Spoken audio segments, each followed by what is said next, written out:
Oi lads, it's Everseen here. So today's video is going to be about a BAMA Guardian guide that I put together. Now a lot of people are saying Necromancer this, Necromancer that. Necromancer is so much better than Guardian, etc, etc.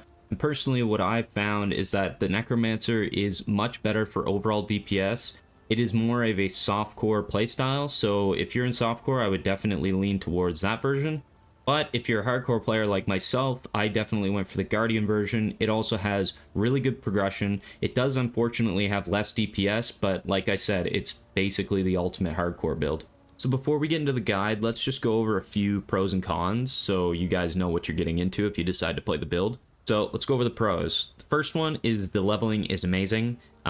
This is, if you don't do this on a Leaguestart, the leveling is much better because you can just have the gem. But if you do this on a Leaguestart, it sucks in its own ways because you need to farm like Merciless Lab for the gem, etc. Overall, like the leveling is really nice on this build and it can perform super well on bad gear. Like my character that died at level 95 didn't even have really good gear and I was at 5 million DPS pinnacle bosses. So it doesn't have either great single target or great clear. It has both of them. It's actually really good for both. I think this is a really good bossing build. And it's also a build that has a lot of versatility. Like you can play this build many different ways. There's many different layers that you can incorporate into the build. But let's go over the cons too. So the first thing is that I didn't think it was super tanky. I mean, my build was decently tanky, but there were a lot more situations in hardcore where I felt like I was going to die, where I'm not super comfortable with that. And it was kind of hit or miss just due to the natural recovery of the build. Another thing that sucked was socket pressure. Just getting able to have either the links or just the colors on your gear is kind of cumbersome. You can obviously go for different bases for better chances on colors, but I decided to just go armor evasion, which is hard when you're trying to get blue colors. I also found that there was a lot of skills to manage on this build. It's definitely not for the faint-hearted. You want to be paying attention. You want to be, attentive to what cooldowns you have, what buffs you have active. Like, say, your Sentinel, you don't want him to go down ever. So managing stuff like that is difficult. And I opted for, like, the Arcanist brand setup to automate some of the builds so that it didn't feel as cumbersome. And for my final con, it would be, unless you're going poison, like the DPS caps off pretty hard at around like 5 to 7 million Guardian Pinnacle. Obviously, you can get like more than 7 million. I'm just saying, like on pretty damn good gear, like you're going to be around 5 to 7 million Guardian Pinnacle bosses. Yeah, basically my plan was to pivot into poison because I did drop an Animanu's Gaze in Soul Soulfound Hardcore, which was kind of huge for my build. But I never got around to that because I would have had to do the Animate Guardian, I would have had to gear him up, and I would have had to get a level 4 in power because if you don't know, you do like a 6-link setup with your Animate Guardian and your Re-Spectre in it. The idea is to get level 25 Re-Spectres so that you can get 3 Spectres, and then basically it's just multiplicative. You get so many more damage buffs from the Animate Guardian, from having the 3rd Spectre, and just having that poison damage. So before we begin, I do want to just go over like the general concept of BAMA. So BAMA is short for Blink Arrow, Mirror Arrow, and that's because we use both of these skills in conjunction with each other because both of them can hold up to 3 clones. So there are 2 different versions of Transfigured Gems for both of these gems, and that's going to be Bombarding Clones and Prismatic Clones.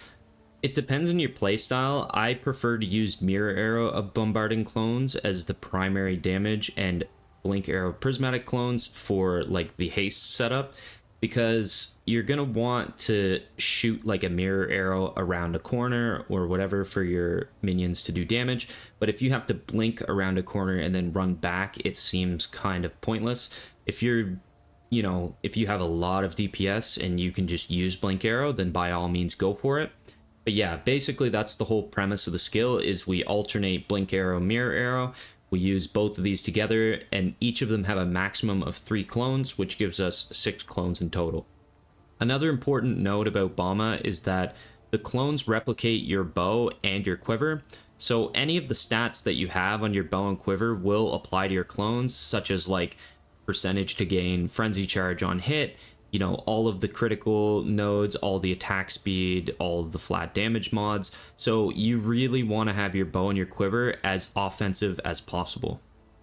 So the last little bit of important information is that Blink Arrow and Mirror Arrow have a vendor recipe with an Orb of Alteration, which you can sell with the gem to get either one of the gems. So if you take a Mirror Arrow and you sell it with a Orb of Alteration, you will get a Blink Arrow, and vice versa. This works really good if you have a Blink Arrow Bombarded Clones, and then you can sell it to get the Mirror Arrow version. So this works really well with the Labyrinth, where we actually can get 2 chances instead of 1 chance to get our preferred gem. Alright guys, so let's jump over to POB and I'll kind of show you what I came up with, what I kind of designed. So I went through and I made like a bunch of notes. While I was on vacation, I had like a lot of thoughts that I wanted to put down on paper, so I wrote most of this down while I was there. But this is just kind of my opinion on some things. A lot of this stuff is just, you know, just common knowledge that this is the progression that you would take with Guardian. Just what feels good in my opinion. You might have a different opinion or a different approach, but this is just all my opinion. So I have a lot of notes, might be worth it to run through that. Skills, I have like leveling skills set up. I have items, just leveling items. I don't have anything crazy. My character, I'll have all the items there. All the skills from my character as well, if you so choose. And like DPS calculations and whatever, I'll show you how to do that after. So skills, like level 1 to 28, you're going to do the Rolling Magma and Holy Flame Totem setup. For leveling, this is going to be really good until you get to level 28, and then you can swap to Armageddon Brand. So Armageddon Brand, you're basically just going to replace Rolling Magma with this, and then put in Wave of Conviction, and you basically just use the brand, and then you spam Wave of Conviction, you do big damage. So you're going to want to use this, and then this setup is to farm Merciless Lab. So the idea is that you're going to get to Merciless Lab and then farm gems that way. I find this much more productive than farming normal lab, because we can get maps, we can get scarabs, we can just get overall pre-mapping gear to use. And so while you're leveling 2, you're also going to want these kind of weapons. I went for +1 fire spell skill gems. If you're on Leaguestart, this might be kind of hard to get. But, you know, it's super easy to get this if you want to just throw alterations at a scepter that's really low level. Because basically the way it works is this mod is one of few mods that can roll on those scepters. And then you're going to want a broad axe. I chose to just craft spell damage on it just to give you kind of like a pseudo shield. And then this is basically a broad axe, like for attack speed, which is good for your leap slam. So let's go over the tree too, just real quick. I'll show you guys kind of the early progression, and the damage really comes online like in Act 3. So Act 1, you're going to take this, you're going to take some chance to freeze, shock, and ignite. You're going to take your Ellie damage. You're going to go down to Act 2. It's going to be this mastery and this mastery are pretty much the component of big damage. Dual wield mastery says 60% increased damage while wielding 2 different weapon types. So that's what we're doing here with the items, is we're holding a scepter and we're holding an axe. So this is going to give us 60% increased all damage. So that's a really big multiplier. It also gives you a little bit of spell damage while dual wielding and some attack and cast speed. And then you're also going to grab the Fire Mastery for critical strikes do not inherently ignite, but 100% increased damage with hits against ignited enemies. So how this is going to work is Armageddon Brand is going to hit, you know, many times. It hits a lot more than Rolling Magma does, I find, like, because Rolling Magma can just roll past an enemy. So, you know, this works really nice because our target is going to be ignited almost like 100% of the time, because I think we have like 50% ignite chance with like this, and with combustion and something else I think too. But yeah, so these 2 components are big for damage. You're going to want to rush these as soon as you can. And then once you get to Act 3 too, you can start pathing towards Spiritual Aid. Spiritual Aid, basically the increases and reductions to minion damage also affect you. So all of these minion nodes we're going to use later, like not this node or not this node, but we're going to use these later, so we might as well come up, do 2 extra nodes, and then we're already in this area. And it also just gives us a lot more damage for our Rolling Magma setups. Here you can see we get 20% increase, 30%, 40%, 56%. So you're basically pseudo taking like Divine Judgment, which gives you more elemental damage. You can also come over here and grab Divine Judgment if you have a lot of regret orbs, but I didn't choose to do this because there is quite a big respec to do later on. But as you can see, this is basically just our entire damage setup. And then now we start pathing down. We want to set up our auras here to get determination up. So we're progressing, you know, with determination, because there's a lot of fizz damage in the campaign. We go down and we get ready to take this BAMA cluster, but we don't take it. Then we go and we just get a lot more life, reduced mana cost of skills. Then we start speccing into minion nodes to prepare for doing the BAMA switch. And then here is the big switch for doing BAMA. I'll do a comparison here though and show you sort of, yeah, there it is, the respec that you're going to do. So by doing the big respec, you get a lot of key nodes that you need for the BAMA setup. You might just need to farm some regrets or go do quests that give you regrets. But as you can see, 1, 2, 3, 4, 5, 6, 7, 8, 9, 10, 11, 12, 13, 14, 15, 16 points to regret. So it's quite a big respec, but it's going to be well worth it. So the idea is we get rid of spiritual aid. We don't need it anymore. We don't need these because they don't help us in the BAMA setup. Also, the elemental damage and chance to freeze and stuff doesn't help us. LE damage does not help us. So we're going to spec into minion damage. Then we're going to spec into more minion damage, more attack and cast speed, because this node also gives us minion attack speed, like also affects you. So this little cluster is going to help us a lot. Then we're going to go over here, get minion duration and damage. So this is going to work really well with the Sentinel of Radiance, but also our clones. They're just going to get a lot more duration.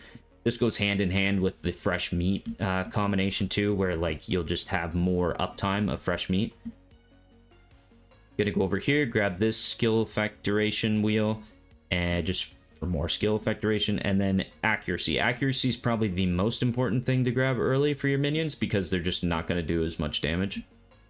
But yeah, that about covers the big respec. And then as you can see, we can start progressing into early maps. We go for like spell suppression, some more life. We're going to grab glancing blows once we get the 4th ascendancy point, etc, etc. And then this is kind of a endgame level 100 tree that I came up with that incorporates 2 more Abyss Jewels than I currently had in my build. So you're looking probably around like 6 mil Guardian Pinnacle Boss DPS.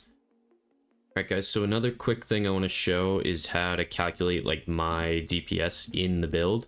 So you want to make sure you're on my character, and then for items you want to make sure you're on my character, so that everything for my character loads. As you can see, it's already preloaded to show 5.3 mil DPS.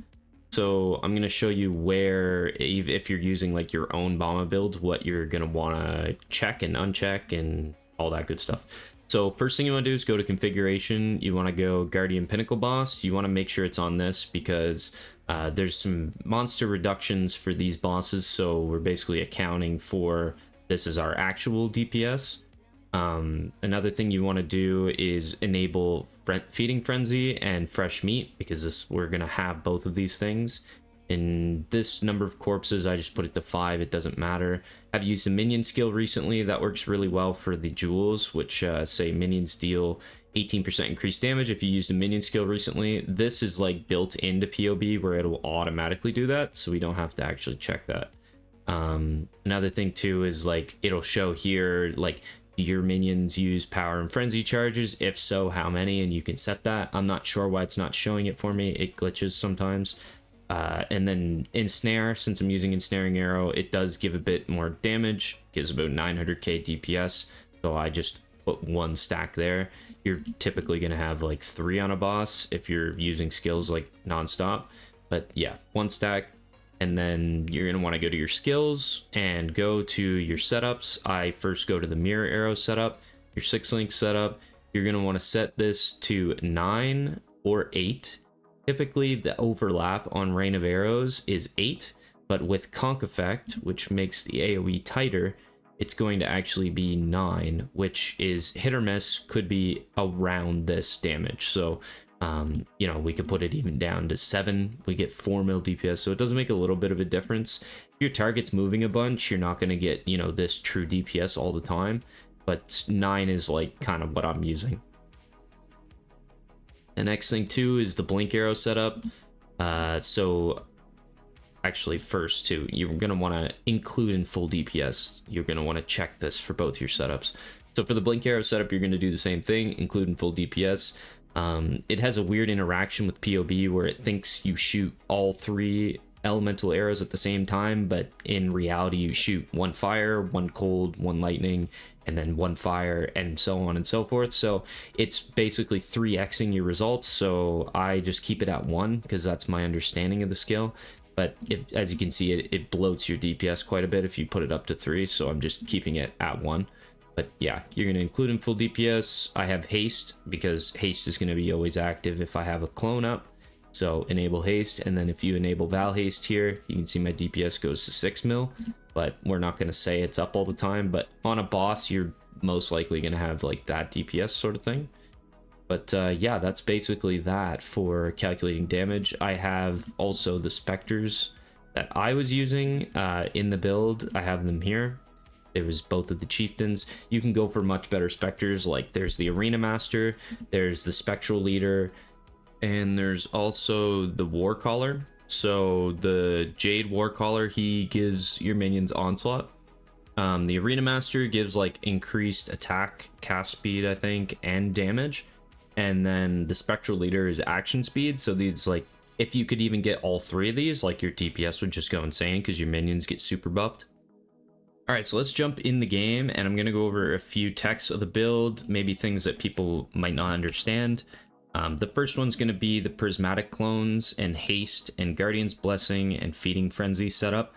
So this is going to be a really big DPS setup because basically the way it works is, well, Blink Arrow can be used to get more damage because we can have 3 of each clone. So in total we can have 6 clones, which is really good. But the way that Guardian's Blessing works is it actually increases the effect of an aura. It has no reservation, and the supported minions just take damage. So basically we're going to cast Haste, which is a free aura, and then our minions are going to take damage, right? But, you know, our minions gain life when they die. Like, we have lots of sustain on them, so we're not going to notice that damage as much. And then they're also going to apply Feeding Frenzy to like every minion, so it's kind of like a double dipping for a big damage boost. Now the next tech is going to be the Arcanist brand, which I use just to simplify the build a bit so I don't have to press as many buttons. Basically I'm going to cast Arcanist brand, and it's going to cast Desecrate, Spirit Offering, and Ellie Weakness, like all in succession.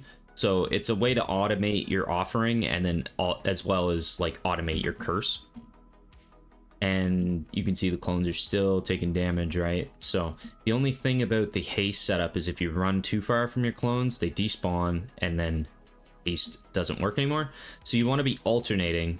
And so yeah, basically the playstyle for this is you want to summon your sentinel, you want to blink arrow, haste, then you want to mirror arrow, blink arrow, mirror arrow, blink arrow, mirror arrow, cast your Arcanist brand wherever you need to, and that's pretty much it.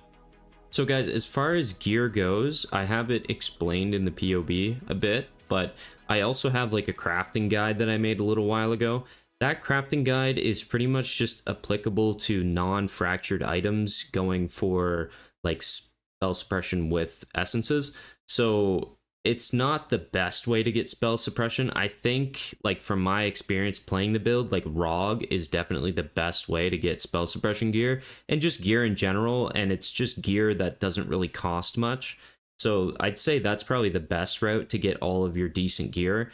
You know, your priorities are going to be your weapon and your quiver for, like, you just want to maximize, you know, the amount of damage your clones do. So overall, this skill is super good on a budget. It has very high damage output, and you know, I didn't do it justice as much as I could have. I could have brought this build to a much higher point and cleared a lot better content with it, but of course I was newer with the build, so I was trying to pace myself, you know, slower than the normal person. If you have a great understanding of this build, you already know, you know, what to do. But this was my first couple runs around with the Guardian, and I had a lot of fun with it. I'm probably going to revisit this build definitely in the future, and I kind of wanted to make this video to give like newer players some insight and some things that I kind of had to learn without much guidance, because there's not very many videos. There's just a lot of POBs, but not very many people explaining the skill itself. So anyways guys, I hope you enjoyed the video, and I'll see you in the next one. Later.